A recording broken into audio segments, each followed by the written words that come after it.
Rajkot range IG તરીકે નિર્લિપ્ત રાયની નિમણૂક થતા અસામાજિક તત્વોમાં ફફડાટ વ્યાપી ગયો છે, કેમ કે હવે નિર્લિપ્ત રાય દ્વારા જાહેરાત કરવામાં આવી છે કે આગામી સમયમાં 1 અને 2 એપ્રિલે એક લોક સંપર્ક સભા પણ યોજાશે, જેમાં તેઓ પોતે વ્યાજખોરોના ત્રાસથી પીડિતોની રજૂઆત સાંભળશે। આ ઉપરાંત જામનગરમાં રેન્જ આઈજી નિર્લિપ્ત રાયની મુલાકાતના 2 જ કલાકની અંદર 72 જેટલા ગેરકાયદેસર બાંધકામો તંત્ર દ્વારા ધ્વસ્ત કરી નાખવામાં આવ્યા છે।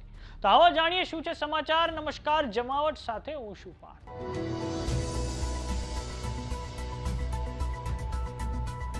એસએમસીના આઈપીએસ અધિકારી નિર્લિપ્ત રાયની રાજકોટ રેન્જના આઈજી તરીકે નિમણૂક થતા અસામાજિક તત્વોમાં ફફડાટ જોવા મળી રહ્યો છે અને હવે નિર્લિપ્ત રાય દ્વારા આગામી સમયમાં એટલે કે 1 અને 2 એપ્રિલે વ્યાજખોરોના આતંકની સામે એક લોક દરબાર યોજવાની જાહેરાત કરવામાં આવી છે, જેમાં રેન્જ આઈજી નિર્લિપ્ત રાય પોતે પીડિતોની વ્યથા સાંભળશે। તો થોડાક સમય અગાઉ રાજકોટ રેન્જના આઈજી નિર્લિપ્ત રાય દ્વારા જામનગરની મુલાકાત લેવામાં આવી હતી, જેમાં રેન્જ આઈજીની મુલાકાતના 2 જ કલાકની અંદર વહીવટી તંત્ર અને પોલીસે સંયુક્ત રીતે ઓપરેશન હાથ ધરીને 72 જેટલા ગેરકાયદેસર મકાનોને જમીનદોસ્ત કરી નાખ્યા છે।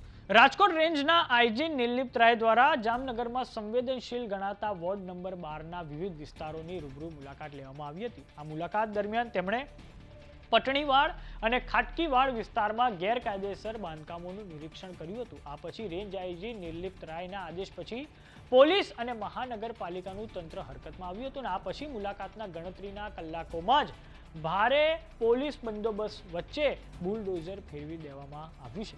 વાત કરીએ જામનગરના ખાટકીવાડની, તો ત્યાં કોઈ પણ પ્રકારની મંજૂરી વગર 36 જેટલા રૂમો ત્યાં બનાવી દેવામાં આવ્યા હતા અને આ સ્થળનો ઉપયોગ અસામાજિક તત્વો દ્વારા થઈ રહ્યો હતો અને પોલીસની આ આક્રમક કાર્યવાહી વચ્ચે સમગ્ર પંથકમાં હવે ગેરકાયદેસર બાંધકામ કરનારા ભૂમાફિયાઓ અને અસામાજિક તત્વોમાં ફફડાટ જોવા મળી રહ્યો છે। આઈપીએસ અધિકારી નિર્લિપ્ત રાયની છાપ હંમેશા એક કડક અને શિસ્તબદ્ધ અધિકારી તરીકેની રહી છે। જામનગરની મુલાકાત લેતાની સાથે જ તેમણે આ ઓપરેશન પાર પાડીને સ્પષ્ટ સંદેશ આપ્યો છે કે શહેરમાં કાયદો અને વ્યવસ્થા જાળવવા માટે કોઈ પણ પ્રકારની કચાશ રાખવામાં આવશે નહીં અને સ્થાનિક રહીશોએ પણ પોલીસની આ કામગીરીને આવકારી છે।